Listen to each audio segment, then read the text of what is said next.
I would like to change the subject and kind of go into like what a lot of people were talking about in our questions. Like Louis Barletta said it the best. He said, "I'm curious to know any research on the risks in relationship of CTE." A lot of CTE questions about that. And the daily abuse on our brains take from a normal day of slamming. So not concussion based, but just a normal day of slamming. Not concussion, hit your head on the cement slams, just everyday skating bails. Head injuries. CTE. You hit your head enough times, you're going to have brain damage. Is that brain damage going to diminish your cognitive capacity? Is it going to make you depressed? Depends on how hard and how many times you hit your head. Does it depend where you're hitting your head? Absolutely. Back of the head, side of the head, front of the head? Yeah, hockey players are among the worst impacted by this. Those repeated low-level hits are just body check. Football players. Football players. Yeah. Even the soccer players with heading the ball, though it's not that extreme.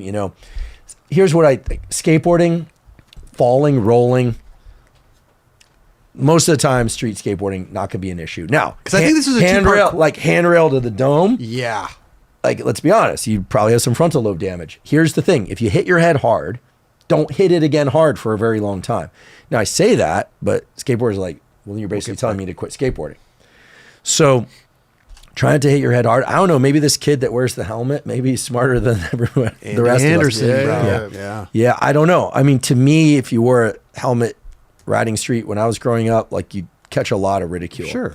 He might change the landscape of things. I think he's changed a lot of people's minds. Okay. So I think it's a two-part question, though. I think it's like hitting your head directly, but also just taking slams repeatedly that are just jarring your head. Yeah, right? well, you need to roll. Jerking your You need to roll. Yeah. You need to roll. You also, if you're really serious about limiting the amount of brain damage you're getting from just the like whiplash type thing, you gotta train your neck. I talk about this, and there's some good videos online, like Jeff Cavalier from Athlete X. He's not a really big guy.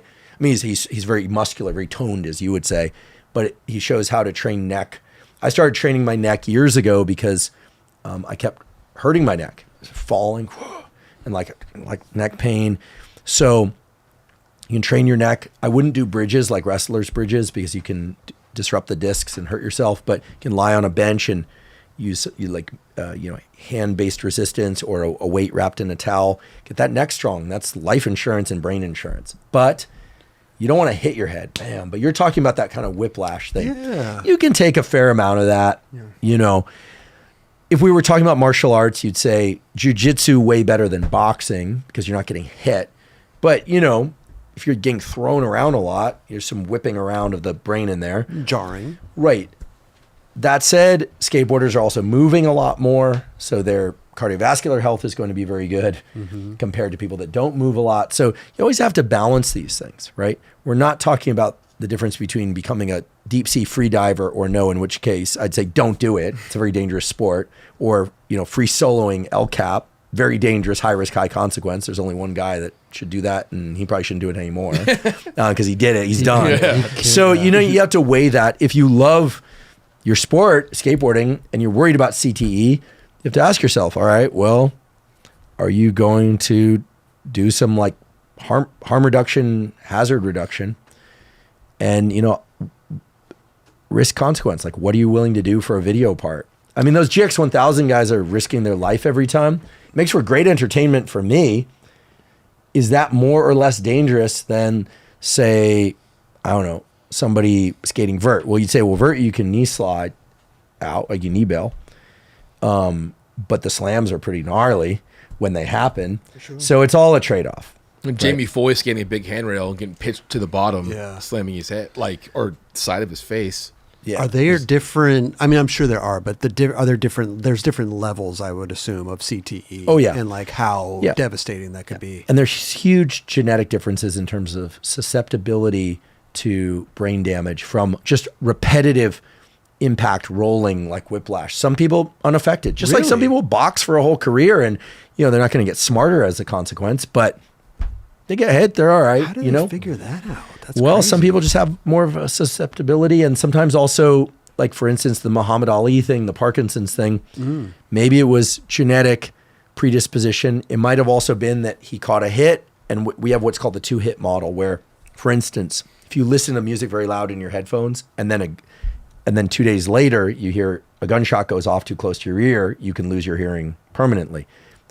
Whereas each one of those things separated in time might not have impacted your hearing.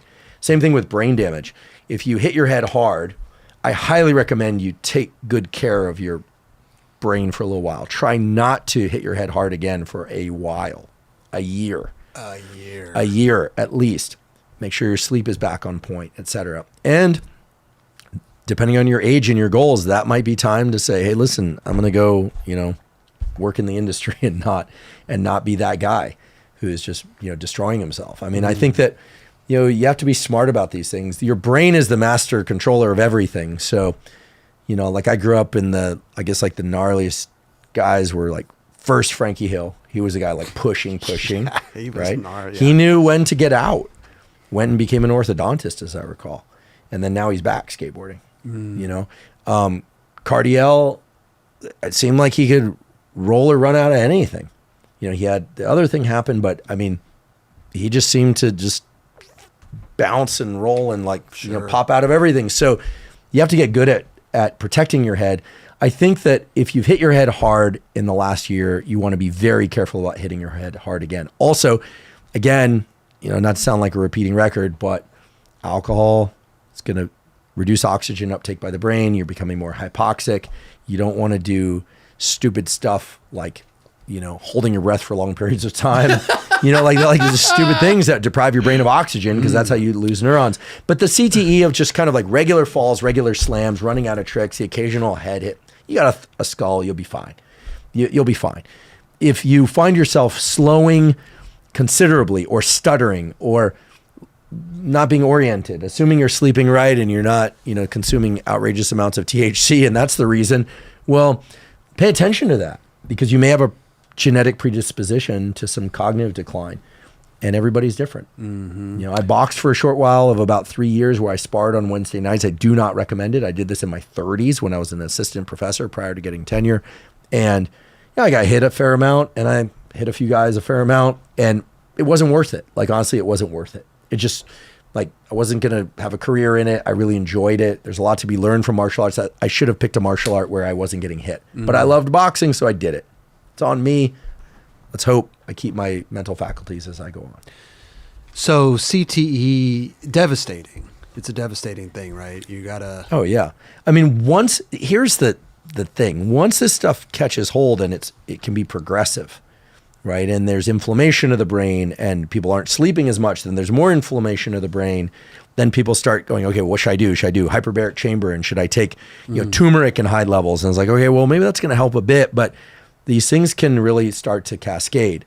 I don't want to, cause unnecessary alarm, but I would say, there are guys like Tony, who skateboarded a long time. I'm sure he's hit his head a few times, but he takes the precautions that he can. Lizzie had that slam. One of those, you want to be very careful to not get another one of those anytime soon, but she seems okay. Thank goodness. She's great. Yeah. Yeah. And, seems like she takes really good care of herself. She was also wearing a helmet too.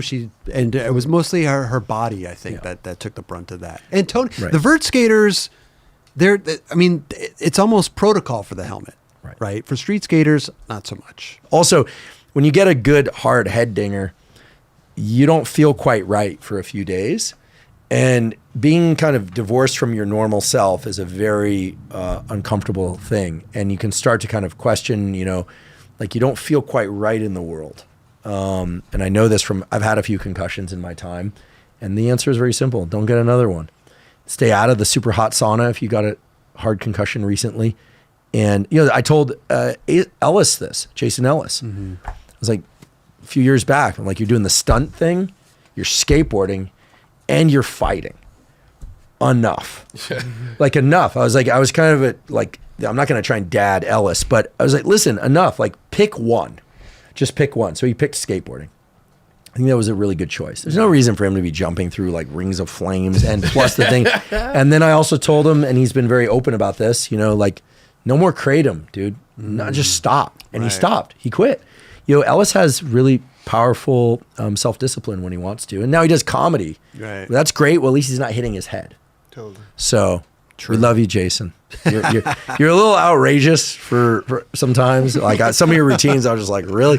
But I love that he needs to self-express that way. So try and do it in a way that you don't hit your head. So I think the CTE thing is, if you're real, let's just be really logical. If you're really in love with skateboarding and you do not want to quit, pushing as hard as you can, and you're worried about CTE, you're gonna have to wear a helmet. Mm-hmm, right. But then people are like, "Oh, I want to wear a helmet." Well, then you're not really worried about CTE. Right. So, like, we just have to be hyper logical. Okay. Yeah. Okay.